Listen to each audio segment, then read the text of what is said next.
Subscribe करें और bell दबाएं ताकि कोई खबर रह न जाए।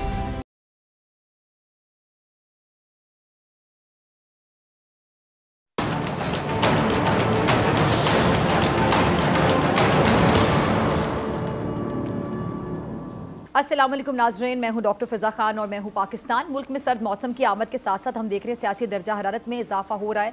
जहां कुछ अरसे से सियासी जमूद तारी था, वहीं पर नवाज शरीफ साहब की वतन वापसी ने बहुत हलचल पैदा कर दी है। आज कराची में बिलावल भुट्टो जरदारी ने सानिया 18 अक्टूबर की याद में जलसे से खिताब में एक बार फिर फौरी इंतखाबात का मुतालबा दोहराया और साथ ही मुल्क भर में अवामी राब्ता मुहिम शुरू करने का भी ऐलान कर दिया है। अच्छा, एक जानिब सियासी जो डेवलपमेंट्स है उसका सिलसिला जारी है और दूसरी जानिब अदालतों में भी अहम मामलात की समाअत हो रही है। आज मुस्लिम लीग नून के कायद नवाज शरीफ साहब के अल अजीजिया और एवन फिल केसेस में हिफाजती जमानत की दरख्वास्त दायर कर दी गई। इस्लामाबाद हाई कोर्ट के 2 रुकनी बेंच ने इब्तदाई समाअत में दरख्वास्त गुजार के वकला ने दलाइल दिए कि नवाज शरीफ अदालत में सरेंडर करना चाहते हैं, जिस पर अदालत ने नैब को नोटिस जारी करते हुए समाअत मुलतवी कर दी है। अच्छा, दूसरी जानिब तोशाखाना केस में भी नवाज शरीफ की हिफाजती जमानत की दरख्वास्त एहतसाब अदालत में दायर कर दी गई है। इन्हीं सब सियासी मामलात पर बात करने के साथ मौजूद मेहमान मौजूद हैं। सीनियर तजियाकार एनालिस्ट नसीम ज़ाहरा साहबा, किसी तारुफ की मोहताज नहीं, और हसन अयूब साहब। दोनों मेहमानों का बहुत शुक्रिया। हसन, आपकी इजाज़त में नसीम साहबा से शुरू करना चाहूँगी। नसीम साहबा, लग ये रहा है कि इंतखाबात से पहले वाला जो माहौल है वो बाकायदा बनता अब दिखाई दे रहा है, क्योंकि कुछ दिन पहले हम देख रहे थे ऐसी फ़ज़ा थी कि लग नहीं रहा था कि ये इलेक्शन का माहौल है। आपको लगता है कि अब ये माहौल बनता दिखाई दे रहा है? जी हाँ, लग रहा है कि दिखाई दे रहा है। जैसे आपने खुद बयान किया कि ये नवाज शरीफ भी आ रहे हैं वापस और साथ बिलावल भुट्टो ने भी अपना अनाउंस कर दिया। वैसे भी माहौल तो बना हुआ है, यानी कि एक तरफ इलेक्शन जल्दी करवाने की डिमांड है, दूसरी तरफ माहौल तो बना हुआ है। आप मरीम नवाज साहबा को देख रही हैं, कितने दिनों से वालिद की आमद के हवाले से वो जलसे जुलूस कर रही हैं, लेकिन ज़ाहिर है उनका वापस आना तो इलेक्शन से ही नत्थी है। दूसरी तरफ हम देख रहे हैं और पार्टीज़ जहाँ वो कह रहे हैं कि जल्दी इलेक्शंस करवाएं, वो इलेक्शंस की तैयारी भी कर रही है। माहौल तो बना हुआ है, हालांकि बहुत से सवालात अभी भी हैं कि भाई इलेक्शन में कौन लड़ेगा, किस तरह से होगा, किस तरीके से होगा, क्या एक ही पार्टी के लिए सब तैयारी की जा रही है, ये सब बातें हैं। बट बहरहाल इलेक्शन के हवाले से पॉलिटिकल एक्टिविटी बहरहाल काफ़ी है, जैसे आपने खुद भी कहा। अच्छा नसीम साहब, ये जैसे कि आप भी फरमा रही हैं, तो आपको भी लगता है कि जो लेवल प्लेइंग फील्ड ना होने का शिकवा बिलावल साहब कर रहे हैं, पीपल्स पार्टी कर रही है, वो किसी हद तक जायज़ है? देखिए, बात यह है कि क्योंकि एक इस्टेब्लिशमेंट का सियासत में रोल रहा है बहुत अरसे से और रहता जा रहा है रोल, तो अब मसलन अब के जो इलेक्शंस हैं उसमें एक तो ये था कि जी पीपल्स पार्टी की एक्सपेक्टेशन ये थी ज़रूर कि उनको, यानी जब पीटीआई में टूट फूट होगी या टूट फूट कराई जाएगी पीटीआई की, तो फिर उनको भी उसमें से एक हिस्सा मिलेगा। और आपको याद है कि पीपल्स पार्टी के सीनियर लोग कह रहे थे कि बिलावल भुट्टो अगले प्राइम मिनिस्टर होंगे और बहुत उम्मीदें थी, लेकिन वो उम्मीदें जो हैं उन पर लगता है कि फिलहाल तो पानी फिर गया। और जो उनका ख्याल था कि उनको पीटीआई के लोग मिलेंगे वो तो चले गए। और 3 पार्टीज में पंजाब में भी पीपल्स पार्टी के जो एक्सपेक्टेशंस थी वो पूरी नहीं हुई, और साथ जो छोटी पार्टीज हैं, बाप हुई, ये सब हुई, वो भी उनके साथ फिल वक्त जाने के कोई नहीं नजर आ रहे कोई इंडिकेशंस। तो पीपल्स पार्टी को यकीनी तौर पे जब लेवल प्लेइंग फील्ड की बात करते हैं उनको शिकायत है। और फिर ये भी याद रखें कि जो हुकूमत इस वक्त है, हुकूमत वक्त है, उसमें बहुत से ऐसे लोग हैं जो कि पीएमएलएन के साथ रह चुके हैं, भले से वो ब्यूरोक्रेट्स हों, लेकिन ब्यूरोक्रेसी का जो एक रोल रहा है पाकिस्तान में, तो वो सब जानते हैं कि एक वो उसका it calls the shots to a great extent, एक वो लॉयल्टी का भी फैक्टर होता है। तो ये सब चीज़ें हैं जिस पर के पीपल्स पार्टी सामने नज़र आ रहा है कि वो नाला है। ठीक है जी। अच्छा, इसी सवाल को मैं लेकर आपकी तरफ आती हूँ हसन अयूब साहब। जब पहले लेवल प्लेइंग फील्ड से पहले की हम अगर सूरत हाल की बात करें, मेरी प्रोग्राम में बहुत से लोग, आप दोनों के प्रोग्राम्स में भी आते होंगे, जो पीपल्स पार्टी के लोग दावा करते थे बाकायदा ऑन कैंप बैठ के कि जी अगले वज़ीर आज़म हर हाल में बिलावल भुट्टो जरदारी ही होंगे। तो क्या उस वक्त उनको लेवल प्लेइंग फील्ड दिखाई देती थी, माहौल अपने हक में जाता दिखाई देता था? वो जो उनको लगता था सारा माहौल इनकी तरफ जा रहा है, तो उस टाइम पर किसी और जमात को भी तो शिकायत हो सकती थी ना कि आप किस बिहाफ पे कह रहे हैं इंतखाबात से पहले ही कि जी अगला वज़ीर आज़म बिलावल साहब ही होंगे या अगली हुकूमत आप लोग ही बनाएंगे, फिर अचानक से ये जो लेवल प्लेइंग फील्ड ना होने का शिकवा शुरू कर दिया गया, ये मामला चेंज कहाँ से हुआ? आपको क्या समझ आती है हसन साहब? देखिए जी, दो बातें हैं इसमें। एक तो जो जैसे मैडम ने बोला, मैडम नसीम जहरा ने, कि बलूचिस्तान का फैक्टर था कि बाप पार्टी के बहुत से लोग जो है वो पहले शामिल होने जा रहे थे पाकिस्तान पीपल्स पार्टी में, और इसके अलावा उनकी ख्वाहिश थी कि जो जनूबी पंजाब में पाकिस्तान तहरीक इंसाफ के लोग टूटेंगे, वो जनूबी पंजाब से भी उनको एक अच्छी जो है वो कैंडिडेट्स मिल जाएंगे इलेक्टेबल्स। लेकिन ऐसा हुआ नहीं। यानी बाप पार्टी में भी जो है चंद लोग गए, लेकिन उन्होंने फिर वापसी का रास्ता अख्तियार कर लिया, पीपल्स पार्टी से जो है वो दूरियां अख्तियार कर ली हैं। इसके साथ साथ अगर बात करें तो तहरीक इंसाफ जो है वो पंजाब के अंदर वो टूट फूट का शिकार हुई, तो वो इस्तेकाम पाकिस्तान पार्टी में चली गई। तो अब उनको बज़ाहिर ज़ाहिर बात है कि पंजाब से भी अगर वोटें ना मिलें और बलूचिस्तान से भी उनको एक खाता खा नंबर ना ले सकें, तो फिर उनकी मरकज़ में हुकूमत बनाना जो है वो बज़ाहिर बहुत मुश्किल बल्कि नामुमकिन दिखाई दे रहा है। तो उनकी ख्वाहिश तो यही थी कि ये लोग जो है जोग दर जोग जो है पाकिस्तान पीपल्स पार्टी में शामिल हों। लेकिन अब उन्होंने जो बार बार कहा लेवल प्लेइंग फील्ड्स के हवाले से, देखिए लेवल प्लेइंग फील्ड तभी होगी कि ये लोग जो है वो निगरान हुकूमतें शामिल करवा दें पीपल्स पार्टी में, तो फिर तो लेवल प्लेइंग फील्ड है। और अगर नहीं कराएंगे तो फिर वो लेवल प्लेइंग फील्ड नहीं है। तो फिर इस तरह तो कल मुस्लिम लीग नवाज भी कहना शुरू कर दे कि लेवल प्लेइंग फील्ड नहीं है, क्योंकि पंजाब से जो इलेक्टेबल्स हैं वो तो जा रहे हैं इस्तेकाम पाकिस्तान। मुझे तो वैसे सवाल ही बड़ा मशकूक लगता है, जो लेवल प्लेइंग फील्ड है या नहीं है, ये लफ्ज़ ही क्यों इस्तेमाल किया जाता है? ये मशकूक बना देते हैं इंतखाबात को। असल में 2018 के 17-18 के जो इंतखाबात थे ना, वो तजर्बा ऐसा था जिसके बाद जो है जितनी भी अपोजिशन थी उस वक्त की, उन्होंने लेवल प्लेइंग फील्ड के हवाले से शिकवा शिकायत किए, बशमूल मरियम नवाज शरीफ, बशमूल जो है वो शहबाज शरीफ, बशमूल आसिफ अली जरदारी, बशमूल बिलावल भुट्टो जरदारी, मौलाना फजल रहमान। तो ये जब तमाम लोगों ने लेवल प्लेइंग फील्ड के मुतालबे किए हैं, और वो एक लिहाज से हक बजाने मुतालबे थे, क्योंकि सहूलतकारी फराम की गई है माजी में इस्टेब्लिशमेंट की जानिब से भी, उस वक्त की इस्टेब्लिशमेंट ने पाकिस्तान तहरीक इंसाफ को। लेकिन इस वक्त बजायर किसी किस्म की भी सहूलतकारी किसी भी जमात, यानी बड़ी जो मरकजी जमातें हैं, मुस्लिम लीग नवाज जो है पीपल्स पार्टी और जमीयत उलमा इस्लाम, इनको बजायर मुझे तो किसी किस्म की सहूलतकारी दिखाई नहीं दे रही, इनको मिल रही हो। जी ठीक है जी। नसीम साहिबा, मैं आपकी तरफ आना चाहूँगी। नसीम साहिबा, बिलावल साहब ने आज अपने खिताब में बोला कि जिस इलेक्शन की जो सियासत है उसने जमहूरियत का जनाजा निकाल दिया है। तो अब सवाल ये पैदा होता है कि आगे आने वाले इंतखाबात जनवरी में होते हैं, फरवरी में होते हैं, जब भी होते हैं, क्या गारंटी है कि वो शफाफ होंगे? जीतने वाले के अलावा हारने वाले मिनोन अपनी हार को तस्लीम करेंगे? धांधली का, तारीखी धांधली का शोर हम नहीं सुनेंगे, या फिर आने वाली हुकूमत को सिलेक्टेड नहीं कहा जाएगा? देखिए, इसका जवाब तो किसी हद तक वो दे चुके हैं। JUI के जो लीडर हैं मौलाना फजल रहमान साहब, जो कि इत्तेहाद जो हुकूमत थी, इत्तेहादी हुकूमत का हिस्सा थे, उन्होंने कहा है कि सबको निकालें बाहर, सब इलेक्शंस लड़ें, उसमें चाहे आपके दोस्त हैं या दुश्मन है, इलेक्शन जब ही जायज़ होगा और फ्री और फेयर होगा जब सब के सब इलेक्शंस में लड़ेंगे। अब देखिए, ये तो वक्त की बात है कौन किस वक्त किसका फेवरेट हो जाए, कि अगर ये नजर नहीं आ रहा किसी को इस वक्त भी फेवरेट्स हैं, तो फिर ये अपनी नजर की बात है।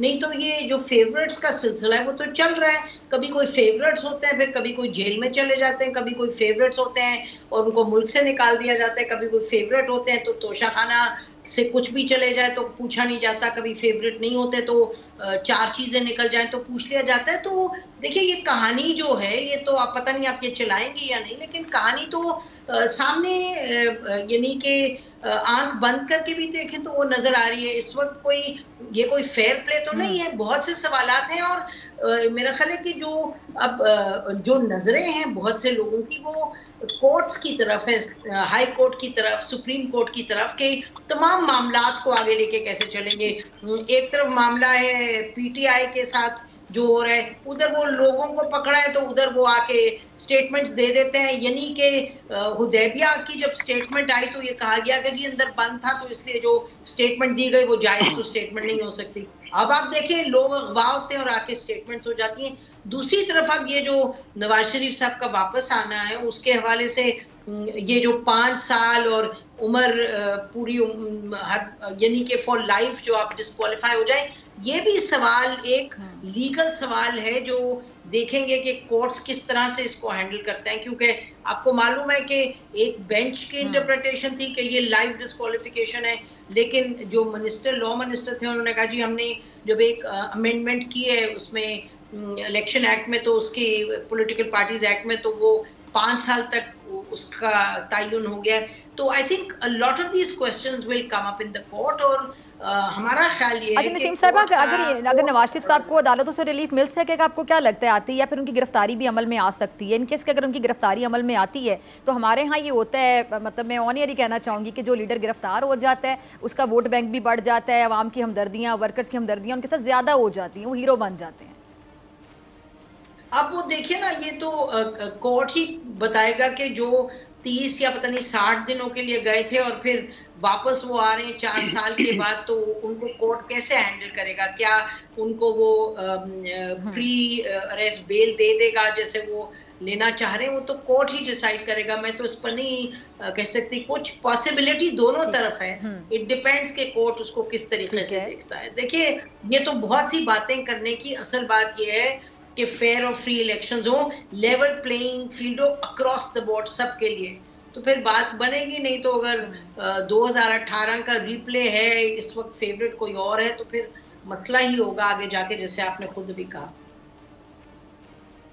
ठीक है हसन अयूब साहब, क्या ये सिलसिला फिर चलता रहेगा? हम यही सुनते रहेंगे जो भी इंतखाबात होते रहेंगे तो हारने वाला जो है वो कहेगा कि ये धांधली हो गई, जीतने वाला कहेगा कि हाँ भाई ये बिल्कुल शफाफ इंतखाबात, और ये सिलसिला इसी तरह चलता रहेगा? इस पर फुल स्टॉप नहीं लगता दिखाई दे रहा आने वाले इंतखाबात में भी, क्योंकि इंतखाबात से पहले ही प्री पोल रिगिंग और शफाफियत पर सवालात और इंतखाबात जो हैं लेवल प्लेइंग फील्ड नहीं दी जा रही, इस तरह के सवाल पहले से गर्दिश करना शुरू हो गए हैं। डॉक्टर साहब, बात बड़ी सिंपल है और समझने की है। अगर तो कोई मुजरिम है, उसने जुर्म किया हुआ है, तो उसको इस बात के ऊपर जुर्म की सजा ना दी जाए क्योंकि इलेक्शन की शफाफियत का सवाल है, तो क्या ये आइन और कानून के मुताबिक होगा? एक आदमी ने अगर आपकी सरकारी अमलाक को जलाया है या उसका वो मास्टरमाइंड था और उसने एक लोगों की जहन साजी की, अपने वर्कर्स को उकसा कर उसने कहा कि जी आप जो आपके सरकारी इदारे हैं उन पर हमला करो, तो उस बंदे को सिर्फ इस बात पर छोड़ दिया जाए क्योंकि इलेक्शन की शफाफियत का सवाल है, तो क्या ये इंसाफ होगा? दूसरी चीज, आप ये देखें कि अप्रैल 2022 के बाद कभी उन्होंने कहा मीर सादिक, कभी उन्होंने कहा मीर जाफर, कभी हैंडलर, कभी कहा जानवर, कभी उन्होंने कहा जी कि आपके जो लोग छोड़ेंगे मेरी जमात को, उनके साथ जो है उनके बच्चों की शादियां नहीं होंगी। यार क्या क्या बातें नहीं की। कभी उसने कहा कि जी आप जो है चेन ऑफ कमांड को ओबे ना करें सोल्जर्स। तो इस किस्म की बातें करने वाले शख्स को सिर्फ इस बात पर, इस बुनियाद पर छोड़ दिया जाए कि यानी अगर कानून के मुताबिक उनको छोड़ना बनता है तो छोड़ें, लेकिन अगर सिर्फ इस वजह के ऊपर मत छोड़ें कि इलेक्शन की शफाफियत का सवाल है। इलेक्शन की शफाफियत अपनी जगह, और जो आपने किसी ने एक जुर्म किया है उस जुर्म की सजा अपनी जगह है। तो यानी आइन और कानून के मुताबिक जो ड्यू उनके साथ सजा बनती है तो सजा मिलनी चाहिए। अगर रिलीफ बनता है तो रिलीफ भी मिलना चाहिए। अगली बात सुन लें, अगर इंतखाबात को किसी ने मानना है तो वो मानना तभी है जब वो जीतेगा। जो भी पार्टी इलेक्शन हारेगी वो कहेगी कि हमने इलेक्शन को नहीं माना, इलेक्शन में धांधली हो गई है। और ये आप देख लें, 2013 में देख लें कि आसिफ अली जरदारी साहब ने भी कहा था कि ये आरोज का इलेक्शन है, और जो चेयरमैन तहरीक इंसाफ थे उन्होंने भी कहा था कि ये इलेक्शन शफाफ नहीं हुए, धांधली हुई है। इस तरह 2018 के इलेक्शन में मुस्लिम लीग, नवाज, पीपल्स पार्टी, तमाम लोगों ने कहा जी कि धांधली हुई है। उससे पहले चले जाए 2008 के इलेक्शन में तो वो बेनजीर भुट्टो साहिबा का इंतकाल हुआ था तो इस वजह से कुछ ज्यादा बातें नहीं हुई, लेकिन उससे पहले भी इंतखाबात के ऊपर जो है ना ये इसी किस्म की धांधली के शोर बजते रहे हैं जब मुस्लिम लीग काफ की हुकूमत बनी है। तो हमारे कौन से इलेक्शन ऐसे हैं जो गैर मुतनाज़ा हुए हैं? मेरी याददाश्त में कम से कम कोई ऐसा इलेक्शन नहीं है जिसपे सबने कहा हो जी कि both free and fair election हुए। जी ठीक है। अच्छा नसीम साहिबा, ये आपको आइंदा आने वाले इंतखाबात में सादा अक्सर से कोई पार्टी आती दिखाई देती है? हम मखलूत हुकूमत ही देखेंगे कि मिलजुल कर हुकूमत बनाई जाएगी? साथ ही एक और सवाल जहन में आता है नसीम ज़ारा साहिबा कि 16 महीने 13 जमातों ने मिलकर हुकूमत की, जिसमें बड़ी जमातें पीपल्स पार्टी और नून लीग थी। छोटी जमातों को बड़े गिले शिकवे भी रहते थे, दोनों जमातें मिलकर डिसीजंस ले लेती थी, किसी से पूछा नहीं जाता था। PDM के सरबराह नाराज रहते थे, मौलाना फजलुर रहमान साहब। तो जैसे ही हमने देखा कि निगरान हुकूमत आती है तो दोनों जमातें आमने सामने के खड़ी हो जाती हैं। फिर अगर आगे जाके मखलूत हुकूमत बनती है, सबको एक प्लेटफॉर्म पे आना पड़ता है, तो फिर मैसेज क्या जाएगा? वो आवाम के लिए एक प्लेटफॉर्म पे आएंगे, अपने अपने जाती मफादात के लिए मखलूत हुकूमत बनाएंगे? जी मुझे जरा जवाब देने दें जो अभी आपके दूसरे मेहमान फरमा रहे थे कि जी ये छोड़ दिया जाए कि शफाफ इलेक्शंस है। मुझे नहीं मालूम ये किसकी आर्ग्यूमेंट जी जी को आगे बढ़ा रहे हैं। या तो ये खुद ही जज हैं, खुद ही कोर्ट हैं और खुद ही ये बता रहे हैं कि कौन मुजरिम है कौन मुजरिम नहीं है। लेकिन बहरहाल इतनी सहाफत इन्होंने जरूर की है कि इनको मालूम है कि लोग जो अगवा हुए हैं उन्होंने जो आके एविडेंस दिया है उस एविडेंस पे ये फरमा रहे हैं जो फरमा रहे हैं। बाकी ये है कि कोर्ट यकीनी तौर पे कोर्ट को एक सही तरीके से चलना चाहिए। कोर्ट की जो जजमेंट्स आई हैं 15 दफा किसी को पकड़े किसी को छोड़े, किसी को पकड़े किसी को छोड़े, मैंने पाकिस्तान की तारीख में ना ऐसा पढ़ा है ना देखा है। तो ये लेट्स बी वेरी क्लियर कि हम क्या चीज what are we looking at right now. दूसरी बात ये है और भी सियासतदानों ने इंक्लूडिंग नवाज शरीफ साहब बहुत बातें की हैं। बात वक्त की बात है। बात यह है कि इस वक्त इस मुल्क को आगे कैसे चलाना है और कानून की बालादस्ती अगर होनी है तो अक्रॉस द बोर्ड सबके लिए होनी पड़ेगी और सही तरीके से होनी पड़ेगी। और अगर आप बात इस वक्त कर रहे हैं कि किसने क्या किया तो उसमें जो हमारी फॉर्मर इस्टेब्लिशमेंट है उसका भी बड़ा रोल है। इस शख्स को भूत किसने बनाया, सियासी भूत, उसको नहीं भूलना चाहिए। तो इस वक्त हमें यहाँ बैठ के किसी एक का साथ या किसी ABC का साथ नहीं देना, हमने यहाँ बैठ के कानून आइन और मुल्क का साथ देना। और 100 दफा जो लोग जिधर एविडेंस है जिसने जो किया और एविडेंस है उधर से एविडेंस नहीं है जहां लोगों को अगवा करें और उसके बाद आके बात करें लोग तो वो एविडेंस बन जाता है। मुझे ये बताएं कि जो मामला है इसका साइफर टेलीग्राम का 1 साल तक कुछ नहीं किया, 1 साल तो कुछ नहीं किया। और यही जो फॉरेन सेक्रेटरी जो बने और जो एम्बेसडर थे उन्होंने पहले क्या स्टेटमेंट दी और अब उन्होंने कहा जी हाँ ये अंडरमाइन हो गया है पाकिस्तान की सिक्योरिटीज इस टेलीग्राम से। तो देखें ना बात यह है कि सबसे पहले मैं कहूंगी कि जो कानून जेन्युइनली वायलेट करता है और जो कानून वायलेट करता है उसको आप पकड़ें और कानून के मुताबिक अगर टांगना है तो टांगे, लेकिन गेम्स मत खेलें। गेम्स खेलेंगे तो मुल्क इस भंवर में, देखें हम सियासी भंवर में फंसे हुए हैं और हम फंसे रहेंगे। That is the only point. Otherwise ना तो कोई PTI से मुझे मोहब्बत है ना PMLN से। एक पाकिस्तान है जिसकी हम बात करते हैं और पाकिस्तान की बात करनी है तो फिर हमने आइन कानून और हमने जस्टिस और फेयर प्ले की बात करनी। पॉलिटिशियंस अपनी बात करें जी हमें दे लेवल प्लेइंग फील्ड, तो हम जैसे लोगों को कहना है कि लेवल प्लेइंग फील्ड दे पाकिस्तान के आइन को और कानून को, और उसके अंदर अगर आपने फेयर प्ले करना है फिर जिसको पकड़ना है पकड़ो। ठीक है। और जो आप कह रही हैं देखिए बात ये है कि जी नसीम साहब 164 का जो बयान 164 का जो बयान है आजम खान साहब का, जी हसन अय्यूब मैडम ने बिल्कुल ठीक कहा कि अगर कस्टडी के अंदर बयान है तो बयान तो जो 164 का होता है वो होता ही मजिस्ट्रेट के सामने है, वो मेरे सामने या पुलिस के सामने नहीं होगा। वो मजिस्ट्रेट जो है उसके सामने उन्होंने बयान देना है। और मजे की बात यह है कि उस मजिस्ट्रेट के सामने दिए गए 164 के बयान की अहमियत तभी होगी जब क्रॉस एग्जामिन किया जाएगा उनको जो डिफेंस के लॉयर्स हैं, यानी चेयरमैन तहरीक इंसाफ के लॉयर्स हैं साइफर केस के अंदर, वो जिरा करेंगे उनके ऊपर, उनसे क्रॉस एग्जामिन करेंगे। और उसके बाद अगर वो उनके सवालों के जवाब तसल्ली बख्श ना दिए तो अदालत के सामने मामला जो है वो खुलकर सामने आ जाएगा। इसी तरीके से जो बाकी दीगर लोगों की बात कर रही हैं, फरूख हबीब साहब की या उस्मान डार साहब की या सदाकत अब्बासी साहब की, तो उन्होंने जो बयानात दिए हैं मेरे नजदीक तो उनके बयानात जो है वो कोई नई बात उन्होंने नहीं की, कोई नया इंकशाफ नहीं किया। मैं तो यही बात कर रहा था कि अप्रैल 2022 जब से उनकी हुकूमत गई तब से चेयरमैन तहरीक इंसाफ के तमाम बयानात देख लें तो वो अवाम को और नौजवान कारकुनान को अफवाज पाकिस्तान के खिलाफ उकसा रहे थे। मैं तो सिर्फ ये बात कर रहा हूँ, उनके बयानात को जोड़कर अगर आप सुने तो उस बात पर वो खुद ही सेल्फ एक्सप्लेन करते हैं। नसीम जरा साहब आपका लास्ट कमेंट। ठीक है नसीम जरा साहब फिर आप इंतखाबात कब देखती है? जनवरी में इंतखाबात हो जाएंगे? जी नसीम साहब। मेरा ख्याल है कि जी इंतखाबात तो जरूर होंगे, जनवरी फरवरी में जरूर हो जाएंगे। मैं बिल्कुल डिले नहीं। मौलाना साहब कहते हैं जनवरी में बर्फबारी होगी, उसकी समझ आती है आपको? हाँ जी कह रहे हैं, लेकिन बहुत से लोग ये भी कह रहे हैं कि फिर भी हो सकते हैं इंतखाबात तो। लेकिन कहने का मकसद ये है कि बिल्कुल establishment is clear and rightly so के इंतखाबात तो होने हैं, और मेरा ख्याल है जनवरी फरवरी में तो हर सूरत हो जाएंगे, इससे ज्यादा डिले मैं नहीं देखती इंतखाबात में। ठीक है जी, दोनों मेहमानों का बहुत शुक्रिया। आपसे मुलाकात होगी ब्रेक के बाद। ब्रेक मौजूद होंगे पीपल्स पार्टी के सीनियर रहनुमा मौला बख्श चांडियो साहब।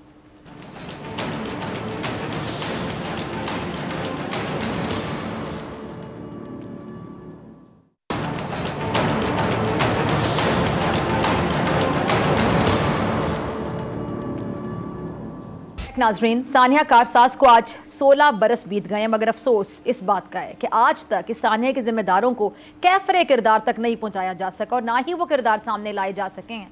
आज जहां पाकिस्तान पीपल्स पार्टी ने सानिया कारसाज की 16वीं बरसी मनाई है, वहीं मजलूम फ़लस्तीनियों से भी भरपूर इज़हार यकजहती किया। कराची में बिलावल हाउस के बाहर सानिया कारसाज की तकरीब से खिताब करते हुए चेयरमैन पीपल्स पार्टी और साबिक वज़ीर ख़ारिजा बिलावल ज़रदारी ने कहा कि वज़ीर आज़म और वज़ीर ख़ारिजा दुनिया भर में सिर्फ पाकिस्तान का ही नहीं बल्कि फ़लस्तीन के भी नुमाइंदे हैं। फ़लस्तीन के मामले पर पूरा पाकिस्तान मुत्तहिद है और इसके अलावा हमारे अंदर तकसीम है। जब तक हमारे अंदर कौमी इत्तेहाद कायम नहीं होगा और नफरत, तकसीम और गाली की सियासत नहीं छोड़ेंगे तो मुल्की मसाइल हल नहीं होंगे। क्या कहना था बिलावल ज़रदारी साहब का, ज़रा सुनिएगा।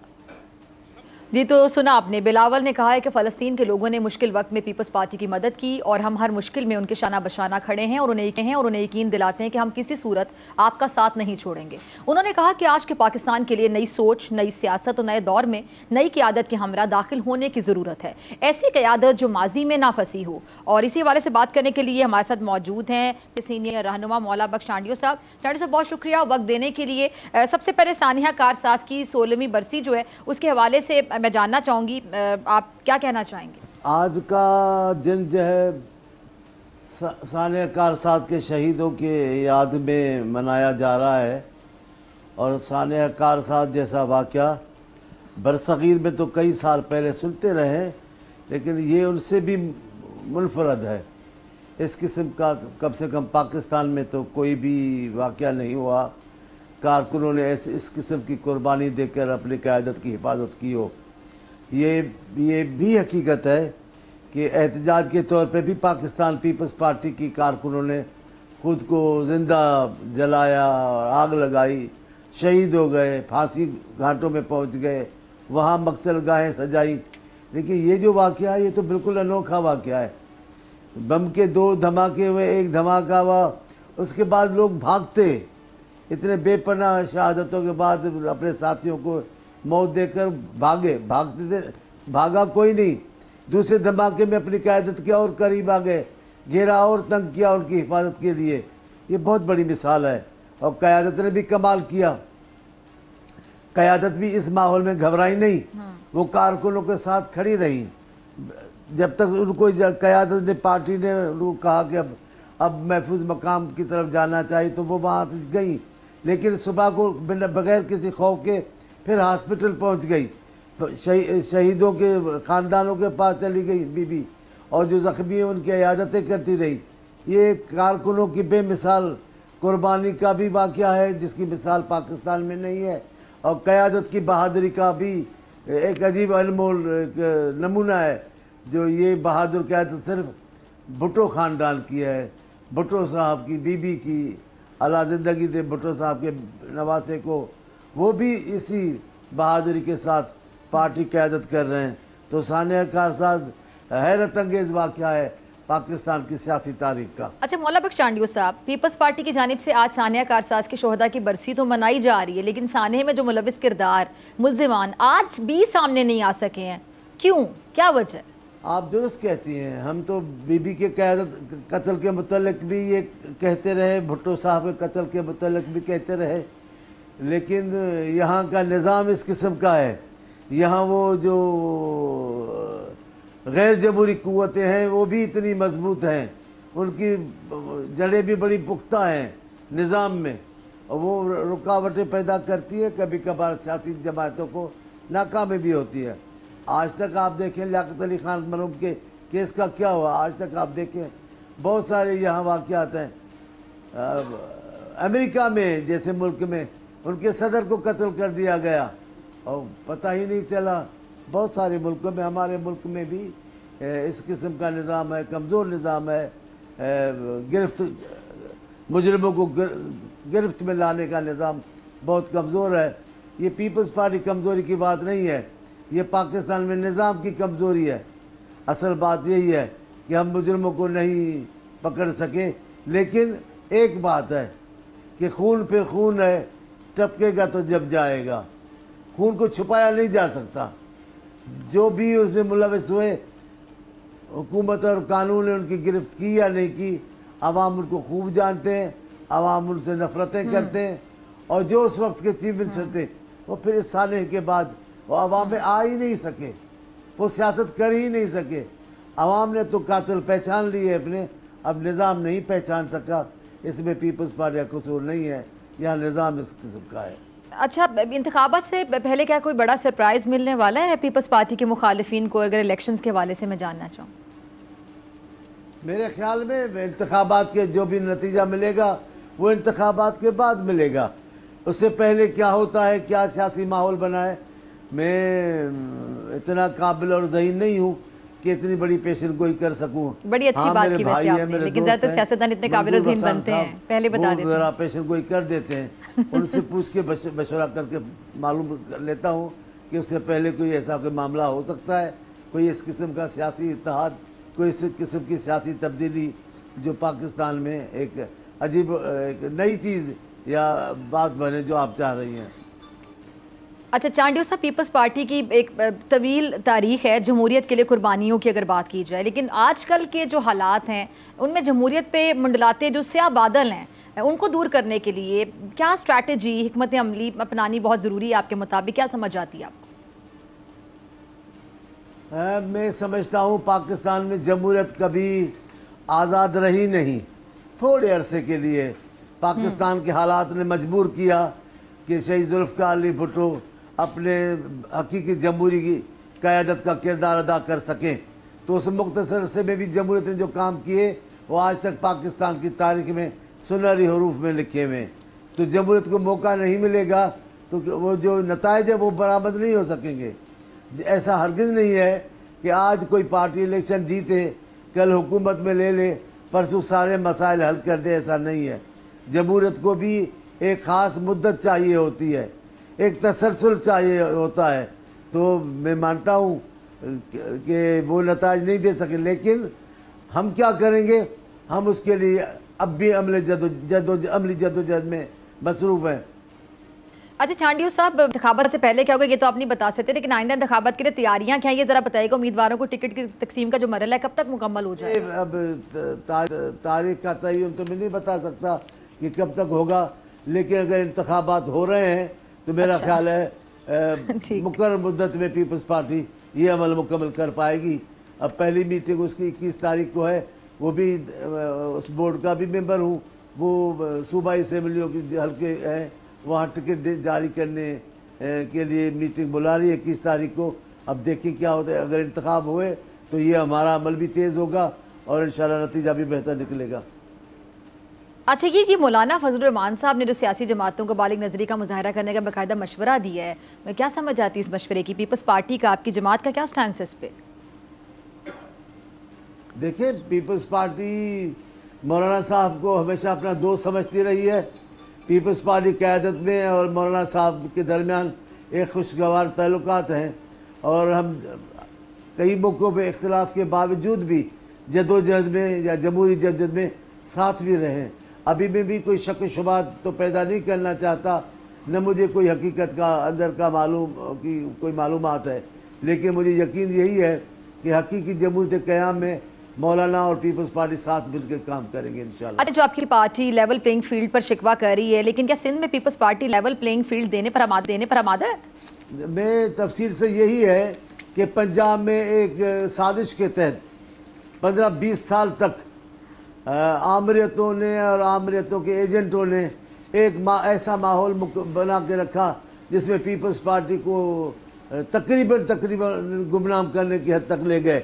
लेकिन ये शहीदों का खून था कि वो मुकम्मल तौर पर पीपल्स पार्टी को ख़त्म नहीं कर सके। पीपल्स पार्टी आज भी कायम दायम है। वहाँ ये साजिश है एक, जो आप देखिए वहाँ जो मुश्तरका जदोजहद थी, मुश्तरका नतीजा हासिल किया जो हमने, उसमें पीपल्स पार्टी को बराबर का हिस्सा नहीं मिला है। लेकिन हम जमहूरियत को नुकसान के निज़ाम को नुकसान पहुँचाए बगैर, जमहूरियत का रास्ता रोके बगैर जितना भी हो सकेगा हम अपना किरदार अदा करेंगे। ठीक है सर, बहुत शुक्रिया आपके वक्त के लिए। नाज़रीन, आपसे मुलाकात होगी ब्रेक के बाद, और ब्रेक के बाद बात करेंगे फ़लस्तीन इसराइल के हवाले से।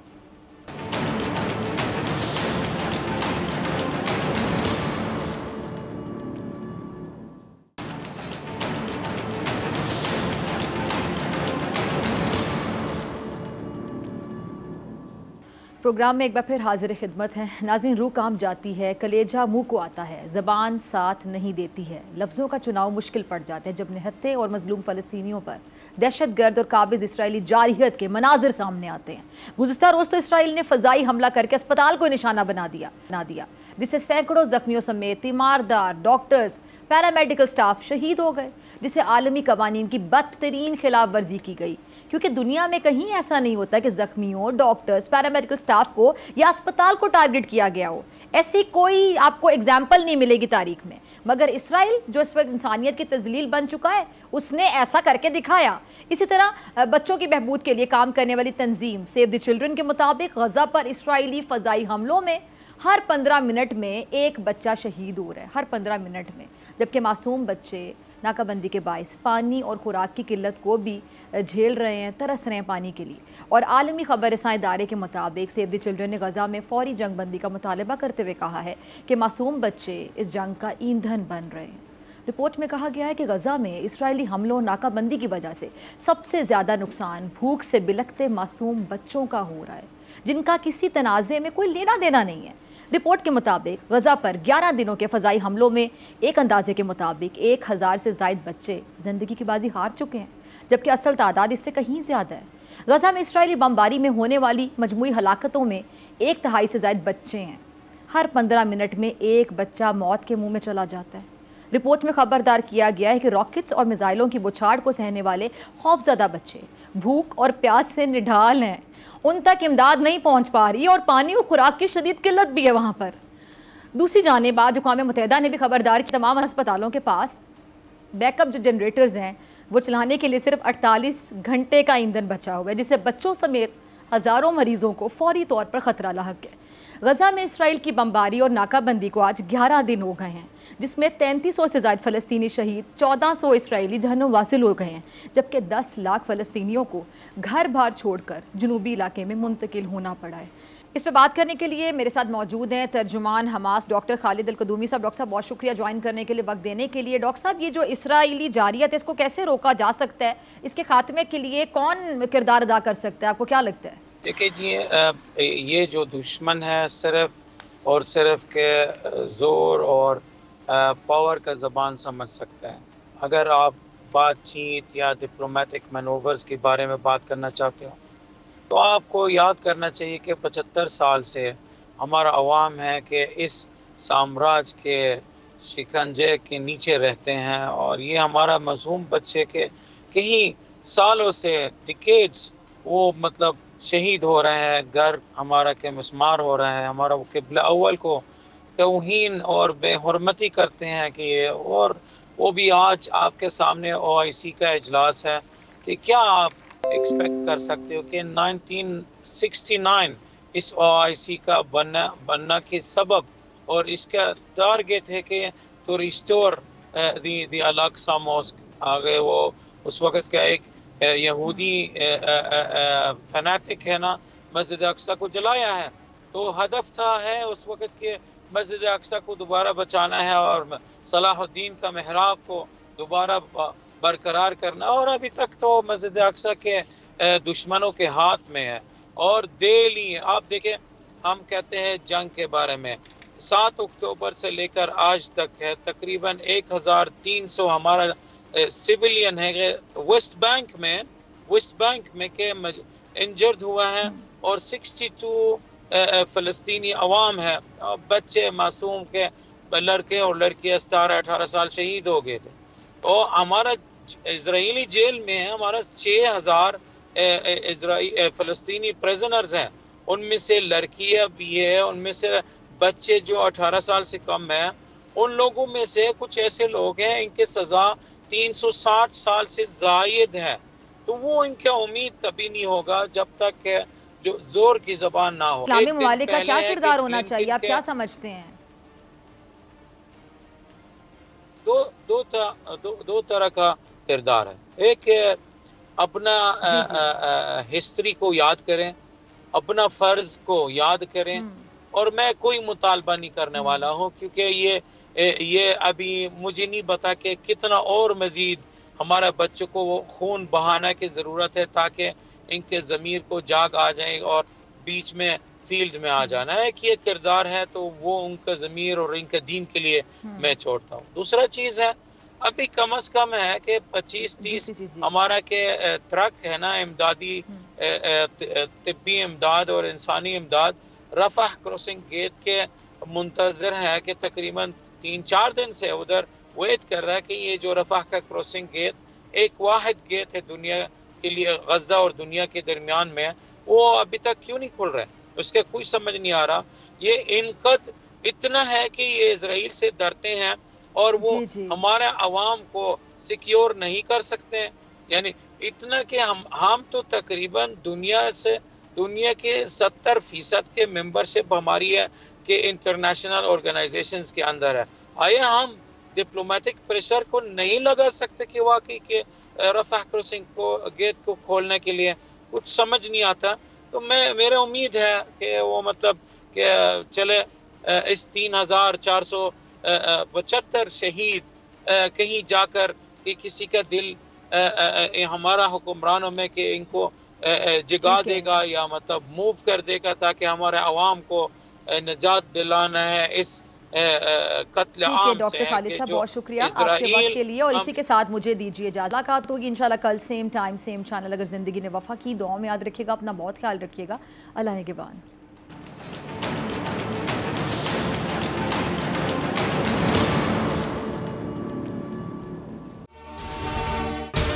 अगर आपको ये वीडियो पसंद आई तो सब्सक्राइब करें और बेल आइकन पर क्लिक करें। सब्सक्राइब करें और बेल दबाएं ताकि कोई खबर रह न जाए।